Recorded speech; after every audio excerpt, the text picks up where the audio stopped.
반갑습니다. 샬롬. 오늘 말씀의 제목은 사탄의 전략과 우리의 전략 되겠습니다.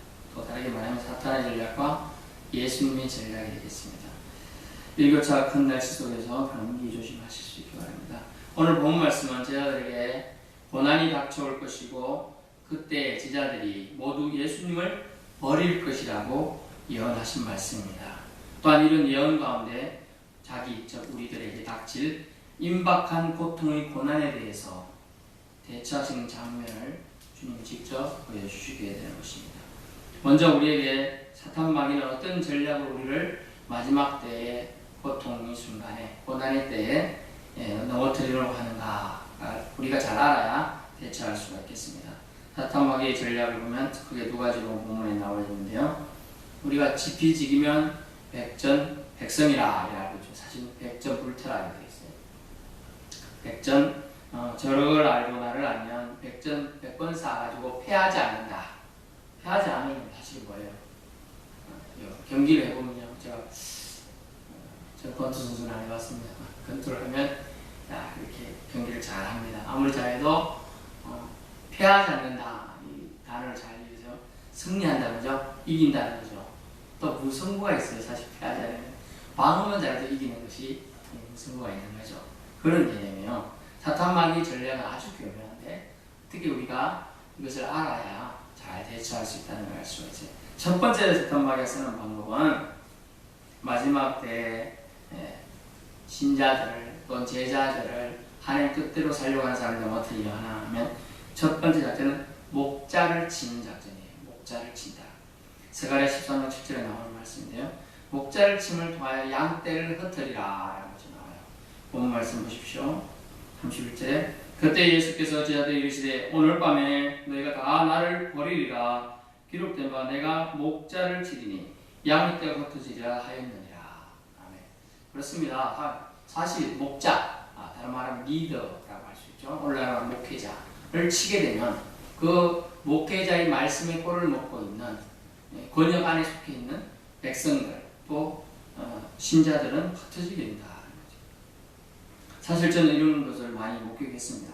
여러분도 뉴스를 통해서인지 이런 걸 봤을 거예요. 목자를 치는 전략 때문에 양떼가 흩어지는 걸 많이 봤죠. 땡땡땡 교회 목사님은 아주 교회를 잘하고 아주 청년 목회와 수많은 지성인들에게 아주 존경을 받았던 목사님이 있었어요. 하지만 사탄 마귀는 그 교회 목사님 어떻게 쳤느냐? 스캔들로 쳤어요. 스캔들. 여러분 다 알 거예요. 책도 읽어보면서 가지고 저도 그분 책을 좀 읽고 했습니다. 책은 잘 쓴다 생각했는데 스캔들이 문제가 됐죠. 그래서 그 교회는 반토막이 나고 심지어 교회에서는 이제 나가라고 했겠죠. 나가고 교회에 있는 많은 영혼들이 그때 어떻게 됐느냐?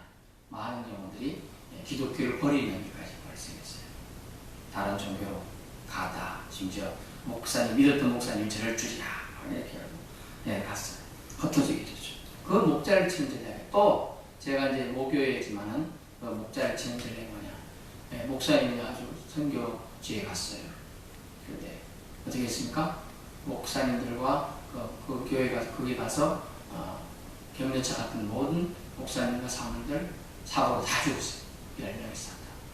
그러면서 그 교회 모교회 전체가 완전 1년 내내 혼수 상태에 있어요. 그렇죠. 뭔가를 하고 크게 부흥하는 시점에 사탄 마귀는 어떻게 하면 저 교회를 어떻게 하면 성도들을 흩뜨릴까 하는데 사탄 마귀의 작전, 목자를 치는 작전을 썼던 거죠. 그래서 그 교회는 아주 힘들고 지금은 이렇게 다른 분들에 조정이 되고 있지만 옛날만큼의 영성과 파워는 그 교회에서 느낄 수가 없습니다. 그 교회는 그때 제가 갔을 때만 해도 정말 자비라는 거 뭐냐면 자기가 자기 마음으로 누군가의 후원을 안 받고 선교에 목숨을 걸겠다 하는 청년들만 300명이 있었어요. 대단하죠. 쉬운 게 아니에요. 보통 장년과 한 5,000명 정도 되는 교회인데 근데 그때 한 엄청나게 많은 숫자가 흩어졌어요. 다른 교회로 가기도 하고 믿음을 쉬기도 하고 하나님을 버리실 수 있느냐? 하나님이 계시다면 그렇게 우리 교회를 위하여 전 세계를 마치 목사님 이렇게 쉽게 데려가시냐 막 이런. 저도 환면에 많이 잠겼었어요. 제가 신학대학원에 다니고 있었는데 하나님 왜 이러셨습니까? 도저히 의미를 저는 이해할 수 없습니다. 이렇게 많이 했던 경험입니다. 그래서 제가 열심히 뭔가를 해보려고 할 때 그런 일이 터지고 나니까 회의가 되더라고요. 이게 뭔가 열심히 믿음 생활했는데 그런 객지에 가가지고 정말 객살하게 하나님 하신 이유가 뭘까? 아직도 저는 이해가 안 됩니다만 하나님만이 아시겠죠. 어쨌든 그런 대로 사탄 마귀는 그렇게 했다는 거죠. 우리는 욥을 알고 있어요. 구약에 욥이 나오죠. 욥이 아무 죄도 안 졌어요. 근데 사탄 마귀는 시험을 합니다. 자기에게 있는 자식들 다 죽었어요. 한단한지. 그리고 재물들 다 뺏기고 다 없어져 버렸어요. 사탄 마귀는 그렇게 시험한다는 것이죠. 믿음 좋은 사람을 제일 먼저 친다는 거죠. 그러면 그 사람의 입술을 통하여 하나님은 안 계신가 봐. 하나님이 살아계시면 이럴 수가 없어. 이런 소리를 하게 한다는 거죠. 그렇습니다. 사탄 마귀의 첫 번째 전략은 목자를 치는 전략이라는 겁니다. 그러므로 오늘 본문 속에서 주님은 말씀하셨으면 목자를 치리니 양의 떼가 흩어지리라 라고 말씀하신 그러면서 13절에 모두 주를 버릴지라도 나는 결코 버리지 않겠다는 베드로가 이런 말을 하게 됩니다. 저는 그런 말을 할 때 모든 사람들이 나에게서 나를 저주하고 떠날 거다. 흩어짐에 포함된 제자들이 있었어요. 수지자 베드로도 역시 버릴까 주님 예언하니까 저는 안 그래요. 제가 누굽니까? 3년 반 동안 주님을 따라다니며 주님을 사랑했던 그 사람 바로 수제자입니다. 제가 주님을 절대 버리지 않죠. 베드로는 호언장담합니다. 3절에 다 주를 버릴지라도 저는 버리지 않겠습니다. 35절 주와 함께 죽을지언정 절대로 저는 그러지 않겠습니다 하고 장담합니다. 우리는 교회 리더들을 위해서 기도해야 돼요. 사실은 목회자 또한 장로님 임직자들을 위해서 기도해야 된다는 말 수가 있어요. 왜냐하면 우리 영혼을 위해서 기도하는 사람은 그들이기 때문이죠. 또 우리는 우리나라에 속해 있죠. 남한의 정부에 속해 있어요. 나라의 위정자를 위해서 기도해야 돼요. 기도가 약하면 기도를 하지 않으면 위정자가 개념 없이 일을 하게 된다. 그럴 수가 있다. 그래서 나라와 민족을 위해서 믿는 자들이 꼭 기도를 해줘야 된다. 위정자는 바로 하려고 하지만 주위 사람들이 제대로 안 도와주면 통치를 할 수가 없는 것 같아요. 우리가 성경에서 인물 속에 르호보암이 나옵니다. 르호보암. 솔로몬의 왕이에요. 솔로몬 왕의 아들이었어요. 그도 솔로몬 왕의 아들이니까 솔로몬만큼 지혜가 없더라도 그래도 조금은 있을 거 아니에요. 왕인데 또 아들이잖아요. 그런데 그가 지혜롭게 하지 않고 그 측근들이 책사들이 사람들이 누구의 말을 듣고 사람들이 와가지고 우리에게 노역이 너무 심합니다. 세금도 너무 많아요. 좀 깎아주시면 안 될까요? 그러니까 어른들 자기 아버지 때 있던 어른들이 조언을 딱 들어보니까 깎아주면 좋을 거예요. 그러니까 자기 친구들 자기랑 같이 자라난 동년배 책사들이 조언을 왜 깎아줍니까? 더 무겁게 하십시오. 그랬더니 더 무겁게 했더니 결국은 이스라엘 12지파인데 10지파가 돌아서게 돼요. 결국은 평생 동안 전쟁하게 휩싸게 되는 거죠. 그렇습니다. 누구에 따라서 달라지겠지만은 어쨌든 르호보암 왕은 그렇게 됐다는 거죠. 그가 지혜롭지 못하게 나은 것은 책사들을 잘못 다스렸기 때문이다. 또 책사들의 길에 어느 책사를 따라야 되느냐를 잘 몰랐기 때문이죠. 결국은 위정자를 위한 기도가 되어야 된다. 이루어져야 한다는 거죠. 우리는 교회 리더들을 위해서 기도해야 된다. 목사님들을 위해서 기도해야 되고 목자들을 위해서 기도해야 되고 자기가 속해 있는 어떤 조직이라면 음악 밴드부부터 밴드부, 탁구부부터 탁구부 그 중에 조직이 있을 거예요. 회장이 있을 거고 총무가 있을 거고 그 사람들을 위해서 기도해야 그 조직이 잘 굴러가는 거라 그걸 말해주고 있는 거예요. 결국은 첫 번째 목자를 치는 전략 때문에 많은 주님의 사람들이 믿음에서 떠나는 일이 발생해요. 결국 그래서 떠난 사람이 어디로 많이 가느냐. 그래도 비슷하게 생각하는 부교, 천주교로 간 사람도 있지만 대부분이 불교나 무교, 심지어 완전히 믿음을 떠난 경우가 있었다는 거죠. 그래서 우리는 주위에 알고 있는 목자들을 위해서 기도해야 한다라고 할 수가 있습니다. 두 번째 사탄 마귀의 전략이 뭐냐 하면 이것이 바로 오늘 본문에 등장하는 전략들인데 그것은 연약한 곳을 치는 전략이에요. 연약한 곳을 치는 전략. 뭘까요? 사람마다 연약한 곳이 있잖아요. 연약한 곳이. 아주 강한 사람도 한낱 곤충에 기급을 하는 사람 보셨나요? 아주 막 이렇게 운동해서 알통도 많이 나고 근데 체력 좋은 사람이 있었지. 보기 그것도 멀쩡히 모델까지. 근데 곤충은 막 날아가다 기급해가지고 막 뛰댕기는 사람 봤거든요. 헐 놀라운데 곤충에 대한 뭐 트라우마가 있는지 그런 것 같아요. 그런 것도 또 어릴 때 저 같은 경우는 장딱에 쫓겨가지고 막 아주 놀랐던 경험이 있어갖고 저는 그 정도는 이제 극복해서 한참 동안 장딱 봐도 아주 무시무시해 그런 것도 있을 수 있고요. 또 어떤 것이 있냐면 뱀에 놀란 사람 있잖아요. 뱀. 그래 뱀이 가짜 뱀에게 가까워서 난리 나는 사람 있잖아요. 너같이도 막 갑자기 막 이렇게 뛰어올라가는 책상 위에 뛰어올라가잖아요. 그런 거 보면 그런 것은 연약한 곳이 있는 거죠. 본문의 제자들의 연약한 것 단점을 뭐였나 하면 그것은 육체의 연약함입니다. 육체의 연약함이 나와요. 그것은 육적인 잠을 자야 우리 사람은 어떻게 됩니까? 피로가 풀려져. 피로가 풀려요. 그런데 그 피로 육체의 연약함을 통하여 인간의 나약함을 노리고 사탄 마귀는 비집고 들어서 틈을 보고 우리를 넘어뜨리려고 합니다. 육체의 연약함을 보십시오. 36절에 앉아서 기다리라. 주님은 이렇게 내가 가서 기도할 동안에 여기 앉아서 기다려 했고 하지만 그들이 기다리기에 힘이 들었어요. 또 38절에 여기 머물러 나와 함께 깨어있으라 했습니다. 또 그리고 또 어디냐면 또 그 다음에 또 나와서 시험이 들지 않게 깨어있으라 41절 또 40절 그 자는 것을 보시고 이렇게 해서 그들이 연약한 것을 계속 주님은 본문에서 기록해 주고 있습니다. 왜냐하면 인간은 쉬어야 돼요. 어느 정도 일을 했으면 쉬어줘야 건강을 회복할 수 있기 때문이죠. 또 살려고 하는 의지도 생기고요. 뭔가를 해보자 하는 의지도 생겨요. 너무 지쳐있는 걸 뭐라고 하면 영어로는 번아웃을 했다. 완전히 탈진했다. 거죠. 그런 상태가 되면 아무것도 할 수 없는 거죠. 그래서 인간은 누구나 잠을 자야 합니다. 피로가 깊을 때는 아무리 안 자고 버티려고 해도 안 되죠. 심지어 그러다가 버티다가 고속도로 운전할 때 돼요. 안 버티고 계속 가다가 사고가 날 수 있는 거예요. 위험하게 되는 거죠. 근데 본문에 우리가 주님이 너무 어려운 걸 요구했나 싶은데 그렇지가 않아요. 주님은 분명히 이렇게 40절에 말씀하시죠. 제자들에게 오사 그 자는 것을 보시고 베드로에게 말씀하시되 너희가 나와 함께 1시간 너희를 깨어 있을 수 없더냐라고 해서 계속 깨어 있는 걸 지금 말하고 있는 게 아니에요. 잠을 자야 되는데 1시간이라도 좀 깨어 있어서 기도했으면 하면 좋겠냐.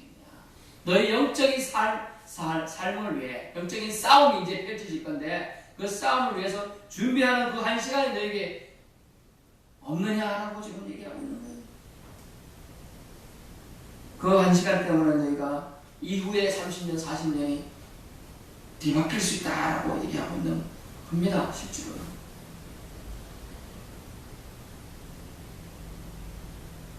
그래요. 저는 어떤데 하면 이 연약함에 의해서 딱 한 번 제가 넘어졌다는 게 아니고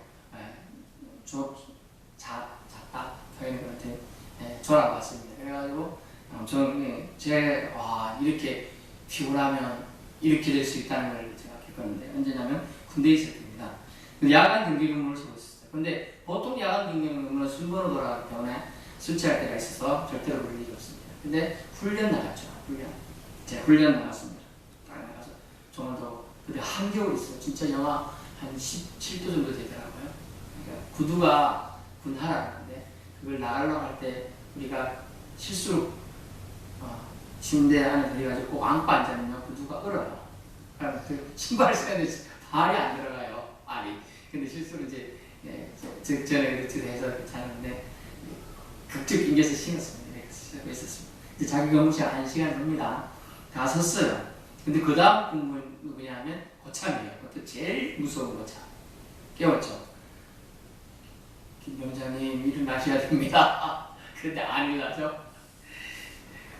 1시간 내내 깨도 안 일어나. 결국 제가 2시간을 섰어요. 그래서 2시간 서고 그 다음 근무는 저보다 조금 높은 일병이었어요. 그래서 일병이 일어나시고 근데 갑자기 왜 지금 근무 시간인데요. 너 다음에 원래 우리 병장이 아니야. 그런데 병장이 안 일어났습니다. 일어나셔야 돼요. 알았어. 누구 안 나와요. 그래서 제가 2시간 반을 쓴 거예요. 여기는 막 나셔야 돼요. 그러니까 알았다 하고 나온 이제 스스로 어디 있는 소리가 나요. 그래서 제가 잠깐 서 있었어. 계속 서 있었죠. 다리가 너무 아프잖아요. 2시간 반. 추운데 그거 혹하네. 그래서 잠시 앉았습니다. 앉았죠. 이제 졸리죠. 이제 2시간 반이나 추위가 뜨거워서 금방 나올 거니까 오시면 내가 일할 수 있겠다 생각했는데 있었는데 누웠어요. 순간 잔 거예요. 그래 나오더니 잠이 나오더니 발 끌어서 자는데 이게 어디 공부섬에서 자고 있다 이제 이래 된 거죠. 사실 내막은 이제 그랬던 거죠. 제가 2시간 반 실제로 큰 3시간을 쓰고 있었던 거예요. 예, 그랬습니다. 그러고 나니까 제가 너무 피곤하니까 이게 그냥 사람이 가는구나, 졸 수도 있구나, 잘 수도 있구나. 제가 그래서 이 체험을 했기 때문에 제자들이 피곤한 분이더라. 주님은 또 이 표현을 사람들이 제자들을 욕할까봐 이렇게 써놨어요. 그걸 써놨잖아요. 그들이 41절에 마음에는 오늘에 육신이 약하다 하고 위로의 말을 써놨어요. 주님이 그를 편들어 주시는 거야. 제자들이 자기를 버릴 거 다 알고 계시고 다 자기 배반하고 돌아갈 걸 다 알고 있지만 편들어 주고 약하다라고 위로해 주고 있다는 거죠. 그렇습니다. 우리가 살다 보면요, 영혼의 풍랑이 몰아칠 때까지 영혼의 풍랑이 몰아칠 때 있어요. 제자들이 여러분 말씀을 들어보신 적 있나요? 제자들이 갈릴리 바닷가에서 이제 호숫가에서 배를 타고 저쪽으로 길 건너가려고 하고 있었습니다. 타고 가는데 갑자기 풍랑이 크게 났죠. 그래서 예수님은 그때 당시 어디 계시냐? 배에서 골 주무시고 계셨어요. 그래서 그 제자들이 막 풍랑이 크게 쳐가지고 물이 막 배 속에 들어오니까 배가 잠기잖아. 이제 물이 하도 풍랑이 배가 이렇게 돼가 물이 막 들어오니까 자기가 배가 점점 잠기가니까 예수님 풍랑이 쳐서 죽게 됐습니다. 막 그러니까 예수님은 그래 하고 나가고 왜 이렇게 믿음이 없느냐 하면 풍랑 보고 소리쳐가지고 잠잠하라 잠잠해졌잖아요. 위기를 구해줬어요. 근데 제자들은 지금 예수님이 지금 몇 번이나 말하고 있습니까? 제자들에게 너희는 나를 위해 여기 앉아있으라, 여기 머물라, 나와 함께 깨어있어 여기서 기도하라. 지금 계속 지금 요청하고 있는데 제자들은 깜깜해요. 예수님은 제자들의 도움을 바로 응답해 조치해주는데 예수님의 도움을, 예수님의 중보기도 요청을 그들은 거절하고 있다는 거죠. 거절하지 않고 있다는 거죠. 중보기도 하지 않고 그들은 자신의 생각을 하고 있어요. 사실 제자들이 하나같이 잠에 빠졌다는 이유는 사실 예수님과의 완전한 연합이 없었기 때문이에요. 사실은 완전한 연합이, 예수님 마음이 내 마음이 안 되었기 때문에요. 예수님이 이렇게 말할 때 그 의도를 몰랐던 거죠. 예수님이 이렇게 말하기까지 나를 깨어있으라, 기어해라, 1시간 더 깨어있을 수 없더냐 막 이렇게 얘기하는데도 여기 보면 나와 함께 깨어있으라 계속 이렇게 요청하는데도 그들은 예수님의 그 소리를, 나의 소리를 듣지 못했던 거죠. 결국은 뭡니까? 한 지그치 붙인 거죠. 한 지그치. 자기 일이 아닌 것처럼 느낀 거예요. 예수님이 나는 이제 죽을 날이 다 됐다, 이제 곧 잡히리라 뭐 이런 얘기해도 설마 그러겠어요 라고 해서 인식하지. 결국은 예수님과의 완전한 연합의식이 그들이 없었기 때문에 그렇게 반응했다는 것이죠. 31절 42절 말씀에 그들은 피부에 안 와닿았어요. 31절 하지. 그러나 내가 사람 후에 너희보다 먼저 갈릴리로 가리라. 주 예수님께서 고난을 다 겪어서 승리하신 후에 갈릴리 바닷가에 먼저 가신다라고 얘기를 해주고 계시는 부분입니다. 예수님의 심적 고통이 그들은 느껴지지 않았기 때문에 그들은 예수님의 요청에 반응하지 없었습니다. 결국은 첫 단막의 전략은 연약한 곳을 후벼 파서 치는 역할을 한다. 인간의 가장 연약한 것은 뭐죠? 피로죠. 육적인 연약함이죠. 그것은 뭡니까? 잠이에요. 잠. 누구나 자야 된다는 거죠. 아무리 가끔 TV 보면 4시간 자고 어땠다, 3시간 자고 2시간 자고 있다, 와 대단해 보여요 그 사람들은. 하지만 그런 연약한 것을 치는 전략을 통해 사탄 마귀는 제자들을 오늘 써드렸어요. 제자들이 영적인 준비를 하지 못하게 했어요. 제자들이 예수님과의 관계를 긴밀히 하는 것을 방해했어요. 그래서 사탄 마귀의 전략들이 있었다는 걸 말해주고 있습니다. 또한 예수님의 사탄 마귀에 대한 전략은 어떤가요? 사탄 마귀는요 참 교묘하게 사람들의 약점을 파고들었지만 예수님은 그렇지 않습니다. 예수님의 대응 전략은 오로지 뭐였나 본문에 보면 기도였습니다. 따라해볼까요? 기도였습니다. 예, 중보 기도였습니다. 철저하고 끈질긴 기도였어요. 예수님은 오로지 기도로만 승부하셨습니다. 소원의 기도와 체념의 기도 두 가지로 승부하셨습니다. 소원의 기도는 뭡니까? 소원의 기도는 이것입니다. 내 아버지여 만일 할만하시거든 이 잔을 내게서 지나가게 하옵소서. 이것이 소원 기도고요. 체념의 기도는 뭡니까? 다른 말로 체념이라면 주님의 뜻을 따르겠다는 순종의 기도를 말하는데요. 그 기도는 뭐냐면 그러나 나의 원대로 마시옵고 아버지의 원대로 하옵소서 하시고 아멘. 아버지의 원대로 되길 원한다는 것이 체념의 기도이고 순종의 기도이기 때문이죠. 예수님의 대형 전략은 오로지 기도였고 그 기도는 소원의 기도와 체념의 기도로 하나님의 뜻을 이루는 것이었습니다. 오로지 예수님은 기도로 대응했습니다.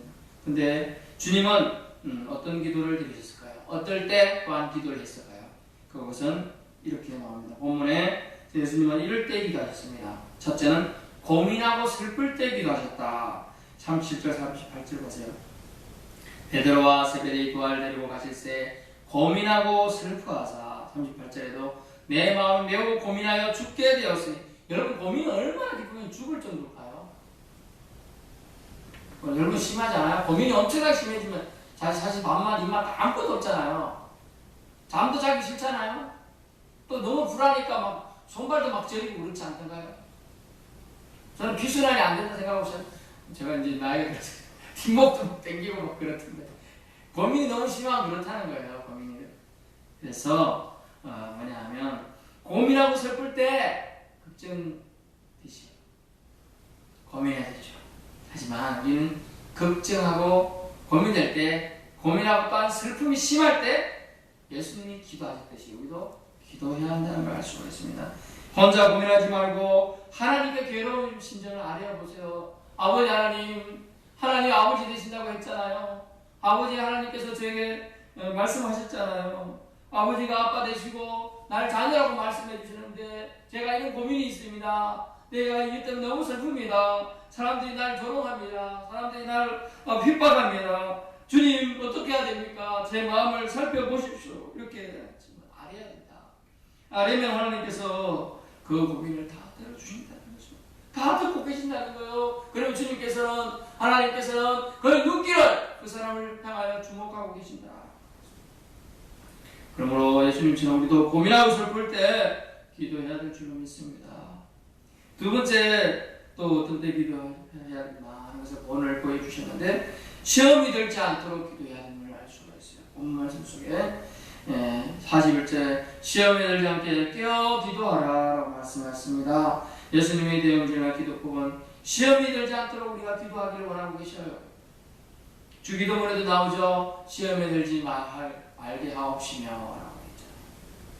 누구도 시험에 자신할 수 없습니다. 오늘 제자들도 베드로도 자신했습니다. 나는 절대로 그러지 않겠다고 약속했고요. 심지어 그들은 뭐라고 했어요? 베드로만 그런 게 아니에요. 35절 부분에 베드로가 이르되 내가 주와 함께 죽을지언정 주를 부인하지 않겠습니다 하고 모든 제자들도 그와 같이 말합니다.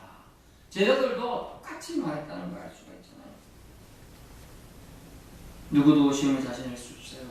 이 자신은 자기는 할 수 있으라 다른 제자들은 다 나는 부인하지 않으라고 생각하는 것 자체가 교만이에요. 사실은요.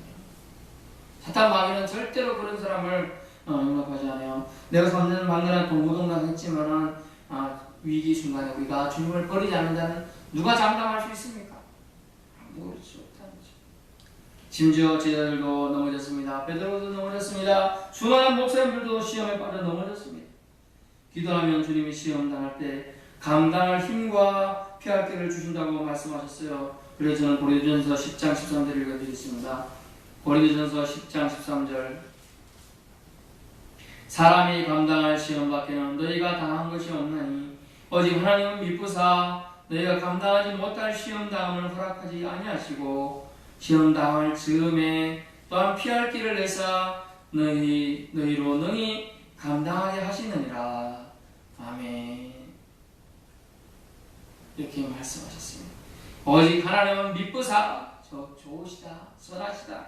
너희 감당하지 못할 시험당함을 허락하지 않으실 것이다. 왜냐하면 우리가 기도할 때 하나님께서 이미 시험을 당할 힘을 주시든지 피할 길을 주시든지 하시다는 거예요. 감당할 능력을 주시든지. 그러므로 시험에 들지 않도록 주님은 오늘 기도하라고 우리에게 부탁하고 있습니다. 우리도 예수님의 그 기도 전략법처럼 우리도 기도해야 될 줄 믿습니다. 세 번째 예수님의 기도 전략 방법은 뭐냐면 끈기 있게 기도하셨습니다. 끈기 있게 어떻게요? 응답을 주실 때까지 기도하셨는데 45절 보시면 이제는 자곳이라 보라 때가 가까이 왔으니 인자가 죄인 손에 팔리느니라 라고 해서 주님은 자신의 앞길을 바로 보셨어요. 이렇게 응답받으셨던 거죠. 자기가 이 고난의 잔을 마셔야 된다고 응답받았어요. 근데 이렇게 되기 위해서 그는 어떤 기도를 했냐, 이것을 이런 거 알았으면 이미 한 번만에 끝나야 되잖아요. 근데 주님은 동일한 기도로 같은 기도 3번이나 하셨다고 본문의 말씀에 주고 있습니다. 본문 말씀 보십시오. 39절에 내 아버지여 만일 할 만한 이 잔을 내게서 지나가게 하옵소서. 그러나 나의 원대로 마시옵고 아버지 원대로 하옵소서라고 첫 번째 기도했습니다. 그 다음에 42절에 두 번째 나아가 기도하여 이르시되 내 아버지여 만일 내가 마시지 않고 이 잔이 내게서 지나갈 수 없거든 아버지의 원대로 되기 원합니다. 두 번째로 기도했습니다. 44절을 보십시오. 그들을 두시고 나아가 세 번째 같은 말씀으로 기도하신 후라고 해서 예수님은 3번이나 동일한 말씀으로 동일한 기도 제목으로 나가서 기도하셨다는 거예요. 끈기 있게 그 기도를 가지고 기도하셨습니다. 응답이 올 때까지 기도하셨어요. 누가복음 18장에 나오는 과부의 기도를 하실 겁니다. 그는 자기의 아버지 소원을 신하는 억울함을 풀어주십시오 라고 탄원의 기도를 가지고 매일같이 나가서 기도했다고 요청했다는 것이죠. 그래서 그 기도를 들어주었던 것이죠. 그러므로 우리 예수님의 대응 전략법은 오로지 세상을 살아가는 지혜법은 오로지 예수님은 기도였습니다. 그 기도는 하나님과의 대화입니다. 하나님 아버지의 뜻을 바로 관찰하는 것이 바로 기도의 기도죠. 기도는 사실 자신의 마음을 바꾸어주든지 그 환경을 이기는 힘을 주든지 응답 방법으로 옵니다. 그러므로 우리는 예수님의 대응 전략법으로 고민하고 슬플 때 그냥 고민하고 슬퍼서 죽을 지경에 내버려 있지 마시고요. 기도로 나아가서 우리가 돌파해 나가야 됩니다. 또한 시험에 들까 기도하고 했사오니 우리 영적 준비를 위해서 더욱더 시험에 들지 않도록 깨어서 기도해야 한다는 것이죠. 세 번째는 기도할 때 끝까지 기도해야 됩니다. 동일한 말씀으로 그 기도를 응답해 주실 때까지 그 제목을 가지고 기도해야 한다는 걸 말씀해 주고 있습니다. 말씀의 결론입니다. 예수님은 인류가 지고 갈 죄의 무게와 짐을 자신이 대신 지고 가야 할 것을 사명 깊이 깨달으셨습니다. 이 고난을 당해 자신도 피곤하지만 영이 육신을 이겨내며 끝까지 사명 완수를 위해서 오늘 주님은 달려가신 것입니다. 본 말씀 속에 이렇게 나오죠. 46절 일어나라 함께 가자 하고 그가 자기 자신이 이렇게 될 줄 알고 주저앉아 버린 게 아니에요. 주님은 그것을 담당히 감당하기 위해서 일어나라 함께 가자 보라 나를 파는 자가 왔다라고 말하면서 담당하게 또는 담대히 자신의 사명을 완수하게 걸어가시기 위해 일어나셨습니다. 가자고 말씀하셨습니다. 보라고 말씀하셨습니다. 우리의 연약함, 즉 잠이 오늘 본 하나님과 우리 사이 막힌 담이 되지 않도록 우리는 다서야 할 줄 믿습니다. 잠을 평생 동안 다스린다는 거 얼마나 힘들어요. 저 같은 경우는 새벽기도 이제 제가 철들고 한 20몇 살부터 새벽기도 예단을 계속 쌓았습니다. 특별하게 뭔 일이 생기면 1년에 한두 번 몇 번 빠질 수 있을지 몰라도 거의 제가 지켜왔는데요. 그렇게 할 때마다 거기 약속한 게 있어요. 내가 하나님과의 약속 시간, 처음 시간을 눈 비비고 어떨 때는 눈곱도 안 뜨지만 그럴 때라도 하나님과 만나는 것이 좋았기 때문이죠. 좋으면 할 수 있는 거예요. 그러면서 제가 느끼는 것은 와 힘이 들구나. 힘이 들죠. 더 자고 싶고 더 눕고 싶고 더 쉬고 싶죠. 하지만 주님은 말씀하셨어요. 이 기도를 통하여 하나님을 만나야 한다. 네가 살아갈 힘이 바로 나다 라고 힘을 거느니 하나님을 말씀하시기에 저는 기도로 나아갈 수가 있었던 것이죠. 또한 이 길도 가는 것도 하나님이 함께 하시기에 또 갈 수가 있는 것임을 말씀드리는 것입니다. 우리는 연약한 육신을 입고 있습니다. 육적인 잠을 자야 하죠. 본문에 잠을 연약한 것을, 인간의 연약한 것을 대표적으로 잠을 들어서 저는 설명하고 있지만은, 말씀드리고 있지만은, 육적 잠이 아니라 영혼의 잠을 잘까 두려워 저는 말씀드리는 겁니다. 영혼의 잠을 자는 일이 없도록 우리는 준비해야 된다는 것이죠. 예수님과의 관계가 끊치는 것이 바로 영혼의 잠이 자는 거예요. 예수님과의 관계를 끊임없는 연합과 사랑으로 이어가는 방법, 그것이 우리가 이 세상을 넉넉히 이기며 살아갈 수 있는 방법이라는 것이죠. 사탄의 전략은 오늘 간사하고 교묘하고 다양하였습니다. 하지만 예수님의 전략은 아주 단순했습니다. 우직했습니다. 오로지 기도였다는 것이죠. 하나님의 긍휼을 구하고 그분께 나아가 맡기는 것, 이것이 우리가 이 세상을 살아갈 방법인 것입니다.